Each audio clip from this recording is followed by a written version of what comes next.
तो क्या हाल है। उम्मीद करते हैं सब लोग बढ़िया हो। ठीक है, तो आज हम लोग बात करेंगे कि किसी भी केमिकल इक्वेशन को सही ढंग से कैसे लिखा जाए। केवल बैलेंस फॉर्म में किसी केमिकल इक्वेशन को लिखना ही 100% सही नहीं है। उसके साथ साथ बहुत सारी चीज़ें मेंशन कर की जाती हैं, और अगर आप नहीं मेंशन कर रहे हैं तो इसका मतलब कि आप 100% एक सही केमिकल इक्वेशन को नहीं लिख रहे हैं। ठीक ना। तो आज हम लोग यही सीखेंगे कि कैसे किसी केमिकल इक्वेशन को 100% सही लिखा जाए। ठीक है, तो क्या क्या बातें हैं इसमें हम लोग सीखने लायक, तो हम लोग एक एक करके बात करते हैं। जैसे कि किसी केमिकल इक्वेशन में जो भी रिएक्टेंट एंड प्रोडक्ट हम लोग यूज करते हैं उसके स्टेट को भी मेंशन करना ज़रूरी होता है। जैसे रिएक्टेंट अगर सॉलिड स्टेट में है तो उसको भी हमें दिखाना होगा कि रिएक्टेंट सॉलिड स्टेट में है। लिक्विड स्टेट में है तो उसे भी दिखाना होता है, गैस स्टेट में है तो भी दिखाना होता है। लेकिन हम कैसे दिखाएं इसको, तो इसके लिए हम लोग आगे बात करेंगे। तो हेडिंग होगी हम लोग के लिए कि how to mention state in the chemical equation. तो हेडिंग डालते हैं सब लोग, या इसको ऐसे भी कर सकते हैं, how to indicate state of reactant or product in any chemical reaction। किसी केमिकल रिएक्शन नहीं, इक्वेशन होगा। किसी केमिकल इक्वेशन में किसी रिएक्टेंट एंड प्रोडक्ट का जो स्टेट है उसको कैसे इंडिकेट करेंगे। तो सबसे पहली बात कि अगर कोई रिएक्टेंट, इफ एनी रिएक्टेंट या प्रोडक्ट, इफ एनी रिएक्टेंट और product are exist in solid state, यदि वो सॉलिड स्टेट में एग्जिस्ट करता है, यदि कोई रिएक्टेंट या प्रोडक्ट सॉलिड स्टेट में एग्जिस्ट करता है तो उस रिएक्टेंट या प्रोडक्ट का केमिकल फार्मूला या सिंबल लिखने के जस्ट बाद हमें ब्रैकेट में एस लिखना होता है, और ये एस रिप्रेजेंट करता है कि वो रिएक्टेंट या प्रोडक्ट सॉलिड स्टेट में एग्जिस्ट करेगा।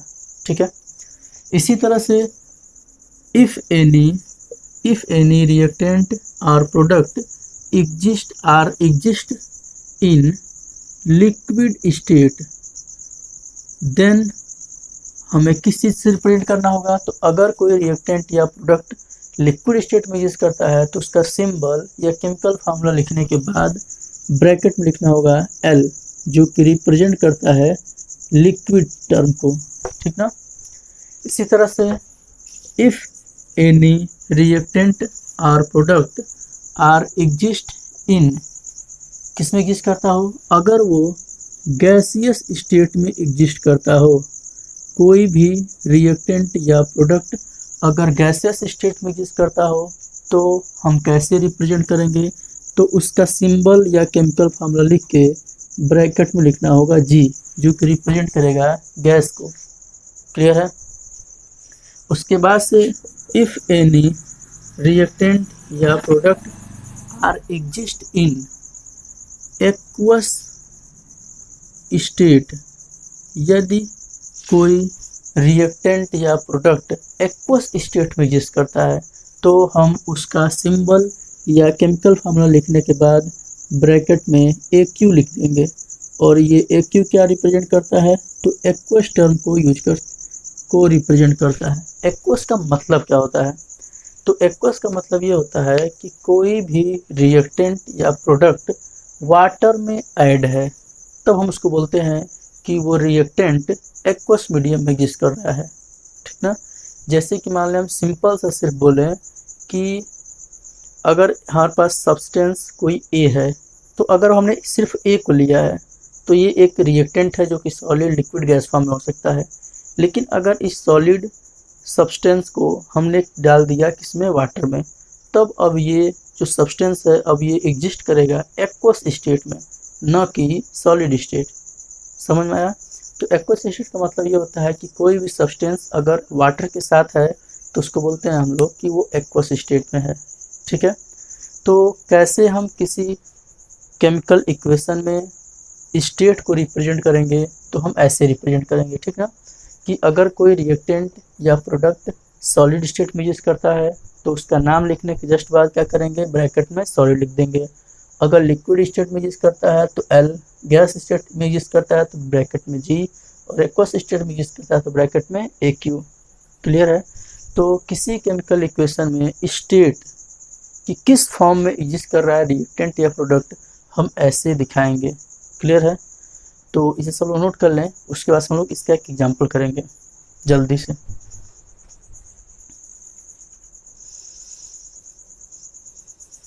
ठीक है, इसको उठाते हैं। तो इसका जो एग्जांपल है उसमें ये बताया गया है कि कोई भी एक केमिकल रिएक्शन लेते हैं हम लोग, कौन सा, तो कह रहा है कि zinc react to aqueous solution of H2SO4, then it form aqueous solution of zinc sulfate and hydrogen. ठीक है। तो ये कह रहा है कि जिंक है जिसको कि हमने रिएक्ट कराया है एक्वस सॉल्यूशन ऑफ H2SO4 के साथ, सल्फ्यूरिक एसिड के साथ, जिसके वजह से बना है aqueous solution of zinc sulphate and hydrogen. तो इस केमिकल इक्वेशन को कैसे हम लिखेंगे, ठीक ना, और इस केमिकल इक्वेशन को लिखते हुए कैसे हम इनके स्टेट को रिप्रेजेंट करेंगे, तो थोड़ा सा देखेंगे। जिंक हमने लिख दिया है Zn, ये क्या है, जिंक का सिंबल है। ठीक है। अब ये किसके साथ रिएक्ट किया है, तो aqueous solution of H2SO4 means H2SO4 के साथ रिएक्ट किया है, और क्या बनाया है, तो बनाया है aqueous solution of zinc sulphate ZnSO4 plus, और क्या बना है, एंड हाइड्रोजन, तो एंड H2। क्या हमने इस पूरे केमिकल इक्वेशन में कहीं भी स्टेट को रिप्रेजेंट किया है, नहीं। ये किस स्टेट में यूज करता है, ये किस स्टेट में यूज करता है, हमने कहीं नहीं दिखाया। चाहे प्रोडक्ट किस स्टेट में यूज करता है, नहीं दिखाया, लेकिन हम इसे अब दिखाएंगे। जैसे जिंक की बात करें तो जिंक एग्जिस्ट करता है सॉलिड फॉर्म में, तो सॉलिड फॉर्म में अगर कोई रिएक्टेंट एग्जिस्ट करता है तो कैसे लिखना है, मालूम तो वही होगा ही, अभी ऊपर बताया गया है। H2SO4 किस फॉर्म में यूज कर रहा है, तो इसमें बताया ही रहा है कि एक्वस सॉल्यूशन, मतलब ये किस फॉर्म में एग्जिस्ट कर रहा है, तो एक्वस फॉर्म में एग्जिस्ट कर रहा है। फिर यहाँ पे बना रहा है जिंक सल्फेट, और जिंक सल्फेट भी किस तरह का है, तो aqueous solution of zinc sulphate है, तो ये भी किस फॉर्म में यूज कर रहा है, तो एक्वस फॉर्म में। हाइड्रोजन के बारे में बताने की जरूरत ही नहीं है, हाइड्रोजन किस फॉर्म में यूज करता है, हाइड्रोजन गैस के फॉर्म में यूज करता है। तो क्या हम इसका रिप्रेजेंटेशन कर सकते हैं, बिल्कुल कर सकते हैं। कैसे करेंगे, तो लिखेंगे जिंक ब्रैकेट में सॉलिड प्लस H2SO4 ब्रैकेट में AQ, फिर लिखेंगे जिंक सल्फेट ब्रैकेट में AQ, एंड फिर लिखेंगे H2 ब्रैकेट में G। अब ये केमिकल इक्वेशन ज़्यादा सही है इन कंपेयर टू दिस, ठीक ना। तो हम ऐसे रिप्रेजेंट करते हैं, नोट कर लें सब लोग।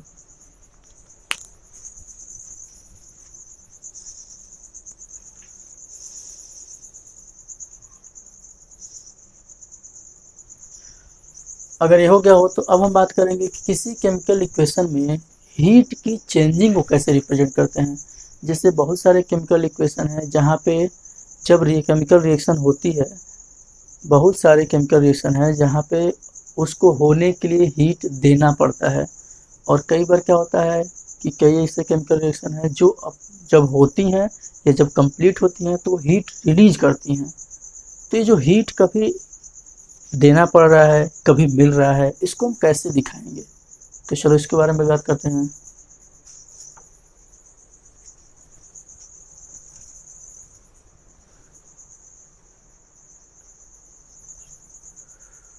हाउ टू इंडिकेट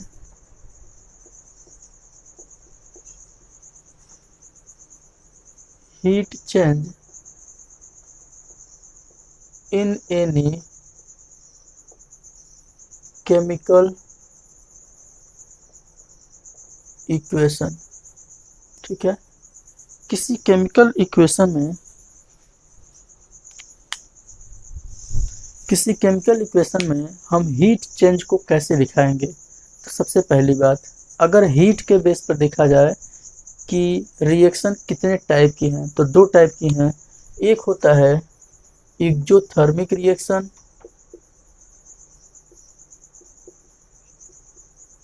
और एक होता है एंडोथर्मिक रिएक्शन। एक्जो का मतलब होता है निकलना, थर्मिक का मतलब होता है हीट, इंडो का मतलब होता है लगना या देना, थर्मिक का मतलब होता है हीट। मतलब ऐसी रिएक्शन जहाँ पे हीट देना पड़े, हीट गिवन टू रिएक्शन या हीट गिवन टू रिएक्टेंट कह सकते हैं, और यहाँ पे हीट रिलीज होती है, release by, heat release by reactants. जैसे अगर दो सब्सटेंस हैं आपस में, जो हमने उन्हें लिया और कहा कि इससे रिएक्शन कर देते हैं, दोनों को उठाया और एक साथ मिला दिया, लेकिन दोनों रिएक्ट ही नहीं कर रहे हैं। लेकिन जैसे हमने को टेम्परेचर दिया तो दोनों रिएक्ट करके एक प्रोडक्ट बना दिए। इसका मतलब ये जो रिएक्शन हुआ है अभी, ये किस तरह की रिएक्शन है, एंडोथर्मिक रिएक्शन है। मतलब किसी रिएक्शन को अगर कराने के लिए हमें हीट देना पड़े तो वो रिएक्शन कैसी है, एंडोथर्मिक रिएक्शन है। क्लियर। और कई ऐसी रिएक्शंस हैं जहाँ पे रिएक्शन होने के बाद हीट हमको मिलती है, हमको देना नहीं पड़ रहा है, हमें मिल जा रहा है, ठीक ना, तो उनको बोलते हैं एक्जोथर्मिक रिएक्शन। जैसे मान लेते हैं कि किसी चीज़ को हमें ब्रेक करना है। जैसे मान लो कि 5 लोग हैं, एक साथ रह रहे हैं हमेशा 1-2 साल से, लेकिन हम चाहते हैं कि उन 5 लोगों में से एक लोग को हम निकाल कर फेंक दे बाहर। तो क्या करें हम, तो उन 5 लोगों में से जो 4 लोग हैं, जिनको क्या करना होगा, हमें अपने बातों में लाना होगा, उनके ऊपर पैसे खर्च किया जाए, उनके ऊपर टाइम खर्च किया जाए, उन्हें मैनिपुलेट किया जाए। और बहुत सारी बातें जब मैनिपुलेट कर देंगे तो क्या होगा कि जो भी उसमें एक बंदा था जिसको हम निकालना चाहते थे, जो कि बहुत हरामी था, जो कि बहुत कैसा था, दुष्ट टाइप का था, उसको हम निकालना चाहते हैं। तो जब हमने इन 4 लोगों के साथ उसकी रियलिटी को शेयर किया कि वो ऐसा है, वो ऐसा है, बहुत सारा टाइम स्पेंड किया, बहुत सारा मनी खर्च किया, तब जाकर के इनको ये बातें रियलाइज हुई और फिर उन्होंने उसको लात मार के निकाल दिया। मतलब कहीं से भी किसी चीज़ को अगर ब्रेक करना है, किसी चीज़ को ब्रेक करना है, कोई सब्सटेंस हो या कोई मॉलिक्यूल हो, अगर हम ब्रेक कर रहे हैं तो वहाँ पे एनर्जी हमें देनी पड़ती है, ठीक ना। तो जितने भी डीकम्पोजिशन रिएक्शंस हैं, टूटने वाली रिएक्शंस हैं, वो कैसी होती हैं, तो एंडोथर्मिक रिएक्शन होती हैं। क्लियर है। जैसे इसका एग्जाम्पल अगर हम लें तो बहुत सारे एग्जाम्पल हैं। जैसे कि हम एग्जाम्पल लेते हैं एंडोथर्मिक की, पहले बात कर लेते हैं। जैसे हमारे पास एग्जाम्पल है कैल्शियम कार्बोनेट का। कैल्शियम कार्बोनेट जिसको कि हम चॉक भी बोलते हैं, ठीक ना, ये सॉलिड फॉर्म में एग्जिस्ट करता है। जब हम इसको हीट देते हैं, तो जब हम हीट देते हैं तो ये ब्रेक होता है कैल्शियम ऑक्साइड, जिसको कि हम क्विकलाइम भी बोलते हैं, प्लस CO2 कार्बन डाइऑक्साइड। ठीक है। तो देखो एक सब्सटेंस टूट गया 2 सब्सटेंस में, ठीक है, ये सॉलिड में एग्जिस्ट करता है, ये भी सॉलिड में, कार्बन डाइऑक्साइड सबको मालूम है गैस है। तो इस कैल्शियम कार्बोनेट को इसको बोलते हैं कैल्शियम कार्बोनेट, और इसको बोलते हैं कैल्शियम ऑक्साइड। ये पहले जान रहे होंगे आप लोग। तो कैल्शियम कार्बोनेट को जब हमने हीट दिया तो ये ब्रेक हुआ calcium oxide and carbon dioxide में। मतलब इसको तोड़ने के लिए हमें हीट देना पड़ा। मतलब कि ये कौन सी रिएक्शन है, तो डिकम्पोजिशन वाली रिएक्शन है, हमने तोड़ा इसको। तो किसी को तोड़ने के लिए हमें क्या करना पड़ा, हीट देना पड़ा। तो यहाँ पे ये क्या हुआ, एंडोथर्मिक रिएक्शन हुआ। एक चीज़ और ध्यान रखना है कि जब भी हम एंडोथर्मिक रिएक्शन में हीट को कहीं दिखाएंगे, हीट टर्म को कहीं दिखाना है, तो वो हमेशा रिएक्टेंट साइड दिखाना है। किधर दिखाना है, तो इस हीट को किधर दिखाना है, तो हमेशा किधर दिखाना है, तो रिएक्टेंट साइड दिखाना है। जिधर रिएक्टेंट होगा उसी साइड हीट को लिखना होता है। किस रिएक्शन के केस में, एंडोथर्मिक रिएक्शन के केस में, ठीक है। तो ऐसे और भी चीज़ें हैं, जैसे कि एक और एग्जांपल हमारे पास है, हाइड्रोलिसिस ऑफ वाटर की बात करें। अगर हम वाटर को ब्रेक करना चाहते हैं, हाइड्रोलिसिस ऑफ वाटर, तो वाटर को भी जब तोड़ेंगे तो वहाँ भी हीट हमें देनी पड़ती है। जैसे कि H2O को जब हम ब्रेक करते हैं, H2O लिक्विड फॉर्म में होता है, जब हम इसको हीट देते हैं, ठीक ना, तो टूट जाता है हाइड्रोजन एंड ऑक्सीजन में। क्लियर है ना। तो जब भी हम वाटर की ब्रेकिंग करें, कैल्शियम कार्बोनेट की ब्रेकिंग करें, या कोई भी डिकम्पोजिशन रिएक्शन करें, तो वहाँ पे हमको हीट देनी पड़ती है, ठीक ना। एक और एग्जांपल है हमारे पास,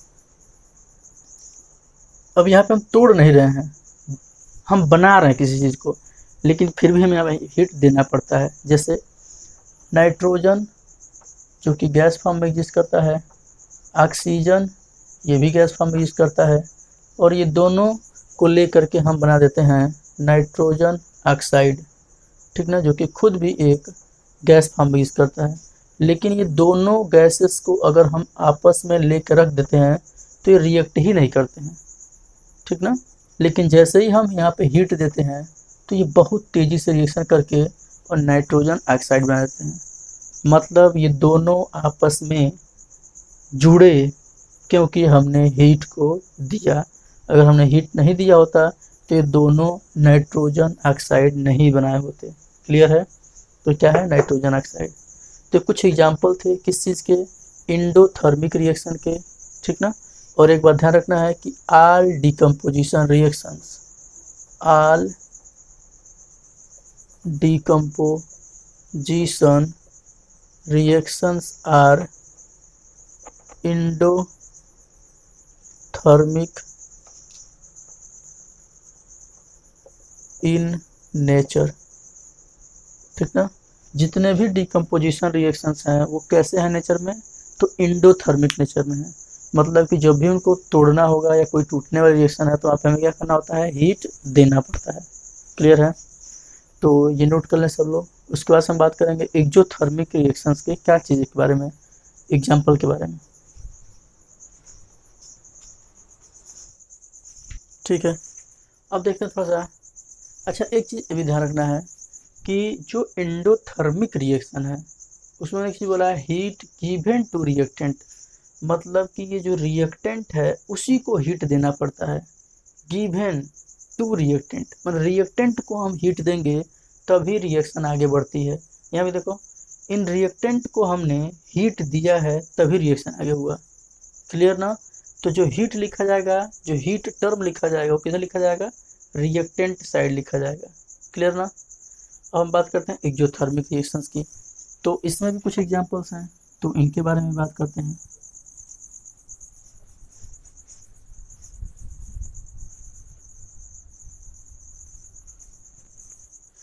एक्सोथर्मिक का मतलब होता है, एक्सो का मतलब होता है रिलीज होना, थर्मिक का मतलब हीट, जहाँ पे हीट रिलीज हो। कहाँ से, heat release by reactants. Reactant के थ्रू अगर हीट निकलता है तो बोलते हैं एक्सोथर्मिक रिएक्शन है। जैसे कि तुम्हें मालूम होगा कंबस्शन रिएक्शंस के बारे में। किसके बारे में, कंबस्शन रिएक्शंस के बारे में। तो जितने भी कंबस्शन रिएक्शन हैं, all combustion reactions are exothermic in nature. मतलब हम कोई भी चीज़ जला दें वहाँ से हीट रिलीज होती है। लकड़ी का टुकड़ा जला दो, या डीजल जला दो, या पेट्रोल जला दो, या किसी आदमी को जला दो, क्या होगा, हर जगह से हीट निकलता ही निकलता है। Means all combustion reactions are exothermic in nature. Clear ना। जैसे कि ठंडियों में क्या करते हैं, हम लोग कोयला जलाना शुरू कर देते हैं। मतलब कि ये हमने ऑलरेडी एग्जांपल बता रखा है जैसे कि अगर हम एग्जांपल की बात करें तो कोल मीन्स कार्बन जो कि सॉलिड फॉर्म में है, इसको जब हम जलाते हैं मीन्स ऑक्सीजन के साथ रिएक्शन होगा। हमने बताया था कंबस्शन रिएक्शन का मतलब क्या हुआ, ऑक्सीजन के साथ रिएक्शन। तो जब हम कार्बन या कोल की रिएक्शन ऑक्सीजन से कराते हैं तो ये CO2 गैस में कन्वर्ट होता है एंड बहुत सारा हीट रिलीज करता है। ठीक है, अच्छा ये हीट क्या ये CO2 रिलीज किया है? ना ना ना, ये कार्बन रिलीज किया है। इस रिएक्टेंट के थ्रू ये हीट रिलीज हुआ है। ठीक ना, ये रिएक्टेंट जब ये जो हमारा कोल है जब ये जला तभी यहाँ से हीट रिलीज हुआ। ठीक ना, तो ये ध्यान रखना है कि अगर रिएक्टेंट को हीट देना पड़ रहा है तो वो एंडोथर्मिक होगा, और रिएक्टेंट खुद हीट रिलीज कर रहा है तो इसका मतलब वो एक्जोथर्मिक होगा। क्लियर ना?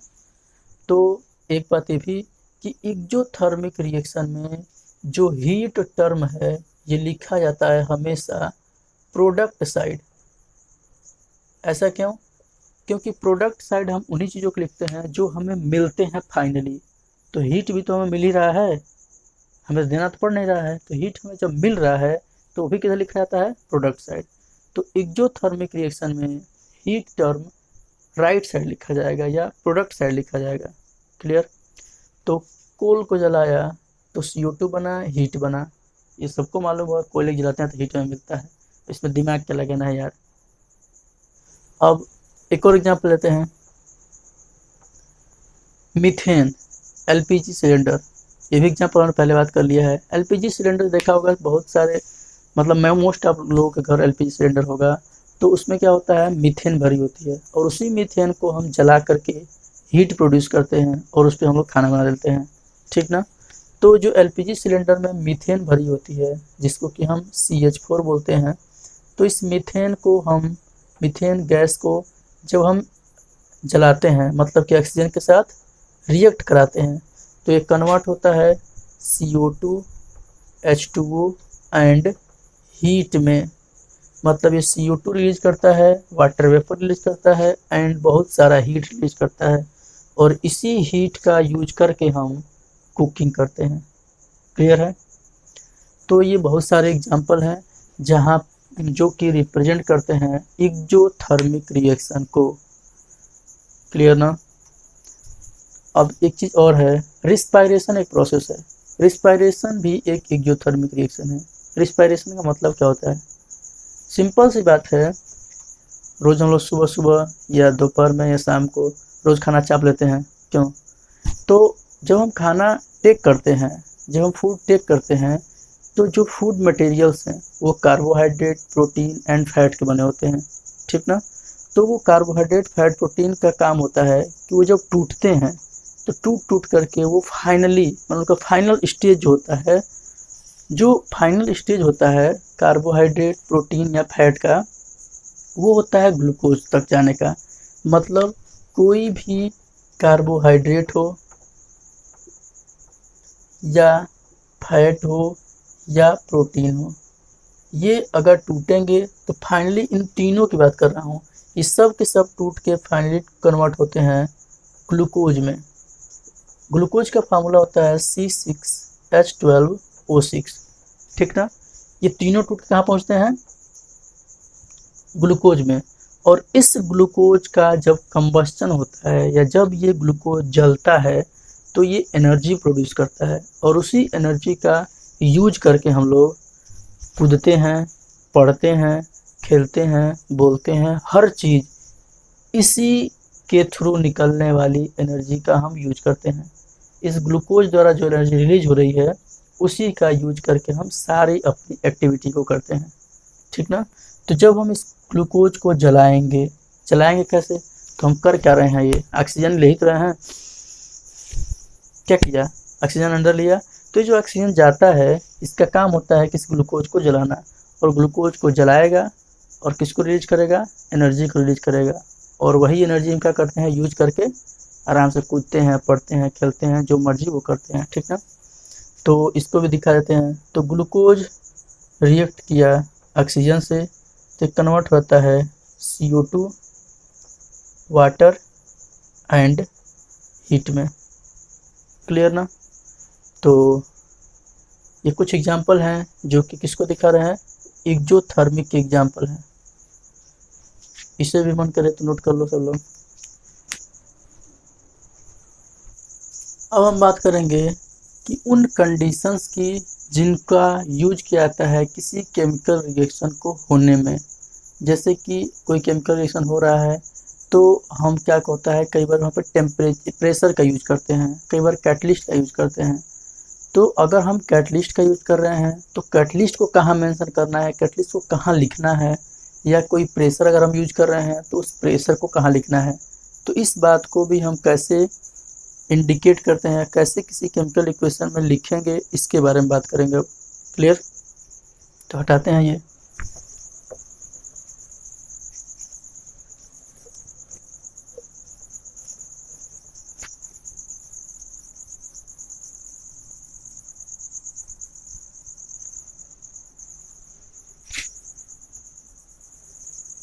How to indicate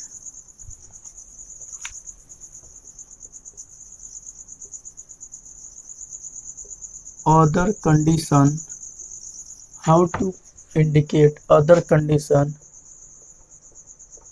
in any chemical equation।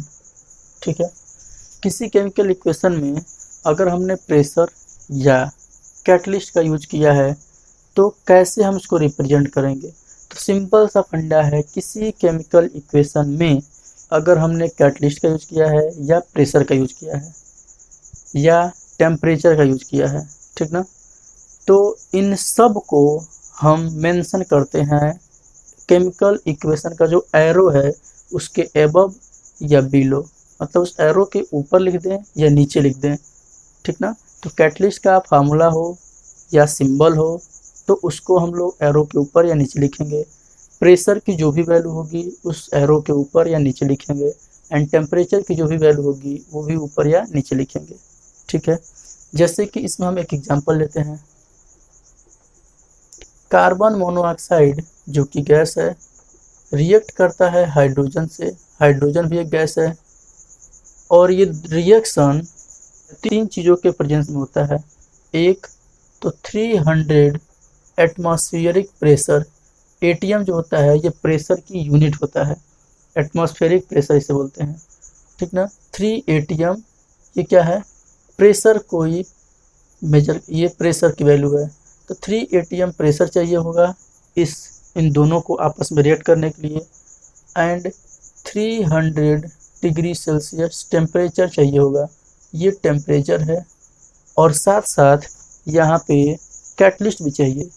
तो यहाँ पे कैटलिस्ट कौन सा है, तो zinc oxide plus chromium oxide, ये क्या है, तो ये है कैटलिस्ट। तो हमने बोला कि किसी केमिकल इक्वेशन में अगर हमने प्रेशर टर्म लिखना है, टेम्परेचर लिखना है या कैटलिस्ट को लिखना है तो उसको एरो के ऊपर या नीचे लिखना होता है, ठीक ना। तो हमने लिख दिया। अब इन दोनों को लेकर के हम लोग जो प्रोडक्ट बनाते हैं उसका नाम है मीथेनॉल, ठीक ना। क्या नाम है इसका, मीथेनॉल। अल्कोहल का नाम सुना है, पी के कई लोग स्वर में पहुंच जाते हैं, उसी का खतरनाक वाला भाई है ये मीथेनॉल। इसको पी के लोग मस्त नहीं होते हैं, सीधे प्यारे हो जाते हैं, समझ गया ना, निपट जाते हैं कुल मिला के। तो ये पॉइजनस अल्कोहल है और इसको हम लोग बहुत कम यूज करते हैं, यूज ही नहीं करते हैं, जिसको टिकट कटाना होता है ऊपर का वो यूज करता है, ठीक ना। तो हाईली पॉइजनस अल्कोहल है ये। तो मिथेनॉल को बनाया जा सकता है कार्बन मोनोऑक्साइड हाइड्रोजन के थ्रू, बट कंडीशन क्या रखनी होगी, 300 ATM pressure, 300 degree Celsius temperature, and zinc oxide and chromium oxide catalyst को यूज करना होगा। क्लियर है, इसे भी नोट कर लें सब लोग।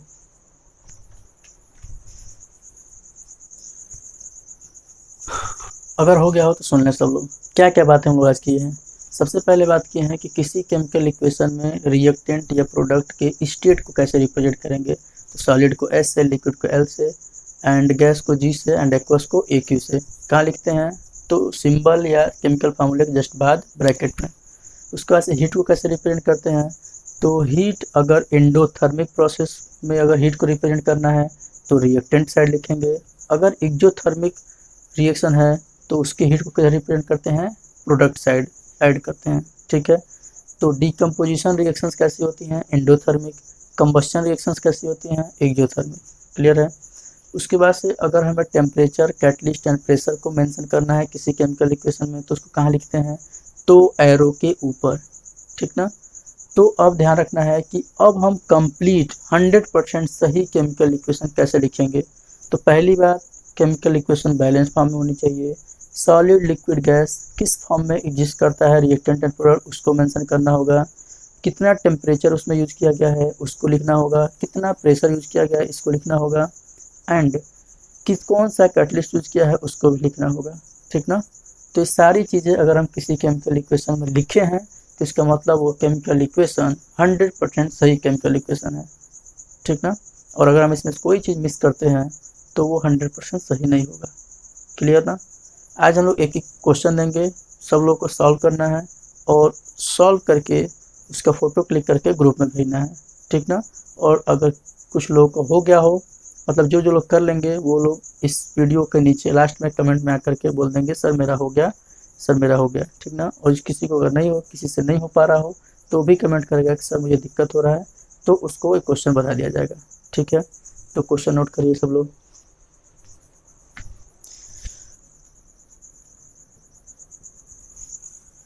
इन दोनों केमिकल इक्वेशन को लिखना है और उसको बैलेंस करना है। ठीक ना। तो सब लोग ट्राई करेंगे। जो इसके पहले वाला वीडियो है जिसमें बैलेंसिंग सिखाया गया था उसको एक बार रिपीट कर लेंगे सब लोग, उसके बाद से इसको इन दोनों केमिकल इक्वेशन को बैलेंस करेंगे। ठीक है, तो बस आज इतना ही। Thank you.